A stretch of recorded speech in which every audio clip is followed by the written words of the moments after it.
Salut. Salut.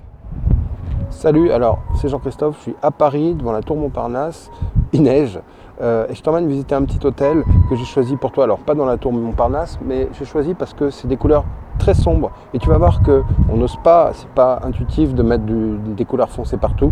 Pourtant, ça permet de faire ressortir plein de choses, tu vas voir, c'est intéressant, on y va.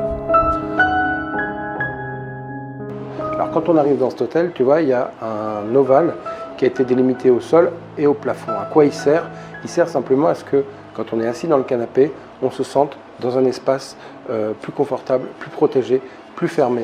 Et c'est pour ça qu'on a changé de matériau, qu'on a cette moquette qui contribue à l'illusion de confort. Et ça, c'est d'autant plus important parce qu'on est à un endroit, tu vois, où il y a des portes partout. Il y a 1, 2, 3, 4, 5 portes, donc c'est difficile de se sentir à l'aise dans un lieu qui est finalement un lieu pour les courants d'air. Je te montre le plafond, tu vois, comme ça il est fait de lampadaires.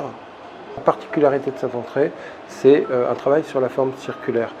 Tu vois par exemple ce miroir en fisheye, c'est-à-dire qu'il va déformer tout l'espace, toutes les lignes courbes, et qui va accentuer ces courbes qu'on va retrouver comme le lustre que je t'ai montré, les petites tables basses qui sont rondes, les éléments de déco, que ce soit les petits vases ou les grands. On est encore dans ce jeu de courbes.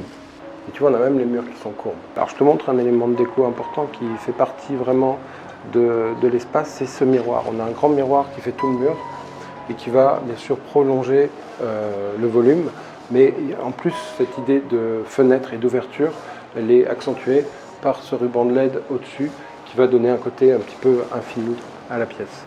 Alors également pour valoriser ce miroir et puis pour reprendre les codes courbes, on a cette grande lampe là qui tombe et qui est juste devant le miroir.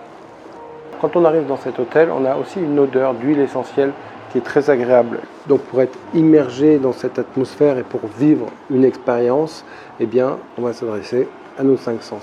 Par exemple, l'odorat.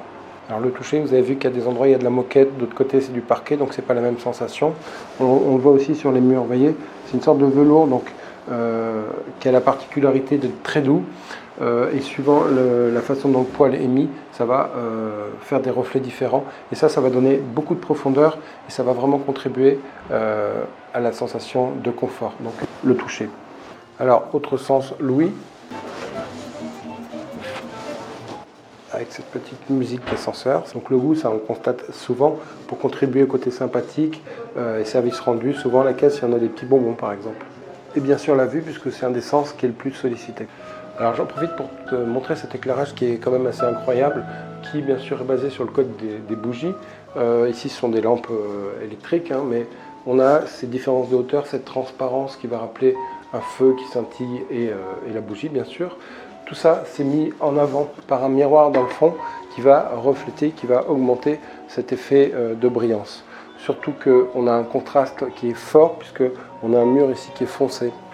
Le tout dans un espace qu'on a isolé du sol par une estrade pour créer vraiment un petit îlot. Tu vois ici on a une distance qui est assez élevée entre les deux canapés. Chez un particulier ce serait un petit peu loin, surtout avec ces deux petites tables basses. Pourquoi? Parce que tout simplement ici on reçoit du public et donc ça peut être des gens qui ne se connaissent pas, qui s'assoient face à face et de cette façon ça permet de garder une zone de confort. Tu sais, il y a des gens qui te parlent très près comme ça et c'est désagréable. On a une distance qu'il faut respecter, sans quoi on se sent agressé un petit peu.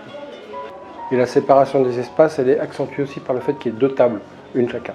On retrouve encore ce code des matières avec les entourages en laiton, les petits cercles qui vont refléter la lumière parce qu'il y a des miroirs, un cadre pareil, couleur dorée. Donc tu vois ici on a un lieu qui est tout vitré, qui donne sur une petite cour qui doit être super agréable le jour, mais comme quoi on n'est pas obligé d'avoir quelque chose de très lumineux pour créer un espace assez hors norme. Un éclairage bien conçu suffit puisque ça se trouve ça a plus de charme la nuit que la journée. Alors tu vois ici une bonne exploitation de la lumière, c'est-à-dire qu'on a un mur qui est très sombre et on a ce qu'on a envie de montrer, c'est-à-dire ce pot là, il est valorisé par un éclairage, tu vois, et du coup ça dirige le regard, ça montre où regarder. Derrière moi on a des petites applis qui sont dorées et qui créent vraiment une ambiance intéressante, et surtout on a cette feuillure dans le plafond qui elle est peinte en doré avec un rétroéclairage et un plafond noir. Bon voilà. Alors là je suis dans l'ascenseur, évidemment il y a un miroir comme d'habitude, ça montre bien que ça agrandit l'espace, c'est pour les claustros. Et puis ce faux plafond là-haut, avec cet éclairage, on a souvent des petits points comme ça, des petits trous qui vont faire penser à un ciel, qui vont donner de la hauteur. Par contre, si j'appuie pas, ça monte pas. 4e étage. Même chose pour les plafonds qui sont souvent travaillés. Bon, c'est difficile de faire une vidéo dans un couloir comme ça, c'est hyper sombre. Alors, on va dans la chambre. Donc c'est une petite chambre. Il y a quand même 2-3 choses intéressantes, je te montre. Alors on a une tête de lit qui est très cosy. Toujours on vous retrouve cette idée de velours qui va presque jusqu'au plafond. Alors je te montre le plafond, c'est assez intéressant. En fait, bon, je savais qu'on pouvait mettre des plinthes au sol, mais j'avais jamais vu au plafond. Et cette plinthe, elle est peinte en doré. Et encore une fois, on garde le dress code un petit peu, le code couleur, qui est le noir et le doré. Et ça renvoie la lumière, et je trouve que c'est assez intéressant d'avoir ce petit bandeau. Après, il aurait pu être décollé pour avoir un ruban de LED. Là, il y a un détail subtil, je ne sais pas si tu vas le voir. Alors pas parce que tu n'es pas subtil, mais parce qu'on ne voit peut-être pas bien à l'image. En fait, on a une plaque de métal martelée, et encore une fois, ça va accrocher la lumière, et ça se prête vraiment bien à une pièce qui est très sombre. Alors je voulais attirer ton attention sur ces lampes. En fait, c'est des lampes qui sont suspendues, avec un pied en laiton, avec une plaque en laiton qui va réfléchir la lumière pour faire un éclairage qui ne va pas éblouir. Et surtout, on a l'impression que c'est une lampe qui serait posée mais fixée au plafond. Et je trouve ce clin d'œil assez drôle, surtout que ça colle avec l'harmonie colorée, puisqu'on est toujours avec le laiton qui va apporter des brillances assez subtiles. Alors tu vois, ce bureau il est intéressant parce que on retrouve la forme courbe. On a une ligne qui est assez fluide comme ça, qui permet quand même d'accéder à la fenêtre. Et puis il est en bimatériaux. On a un matériau qui est brillant ici, qui est encore une fois le or ou laiton. Et puis on a quelque chose qui imite le bois, mais qui va être très foncé, qui rappelle toujours la même chose, l'ambiance générale du lieu. Par contre, ici, il manque cruellement une lampe. Si moi je veux travailler, alors si j'ai un ordinateur, ça va. Mais si je veux écrire, je n'y vois rien. Bon, j'y vois rien en même temps, tu vas me dire, c'est normal. T'as qu'à mettre tes lunettes. 44 ans. Bon. Alors le plafond de cette salle d'eau est peint en noir. C'est pas forcément quelque chose que je vous recommande parce que ça a tendance à écraser les espaces. Mais là, on a quand même une bonne hauteur sur le plafond. Et puis, ça va valoriser le matériau qui est le marbre, qui est blanc. C'est toujours une histoire de contraste. Ils ont joué sur la simplicité avec ce plan vasque à poser et ce WC qui ressemble un peu à des toilettes sèches. Un truc rigolo, quand je suis arrivé, sur l'écran s'affichait « Bienvenue Monsieur Griselin ».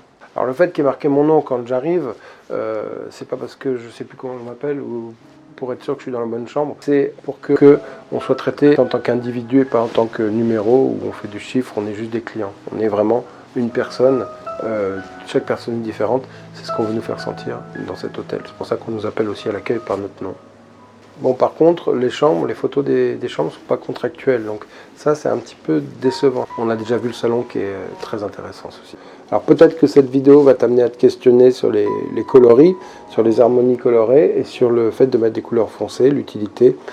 Tu vois, c'est un bon levier pour contraster, pour mettre en valeur d'autres choses. On le voit notamment dans les musées. Tu peux donner ton avis dans les commentaires. Tu peux, comme d'habitude, laisser un petit pouce, t'abonner. Et puis, je te dis à bientôt. Salut!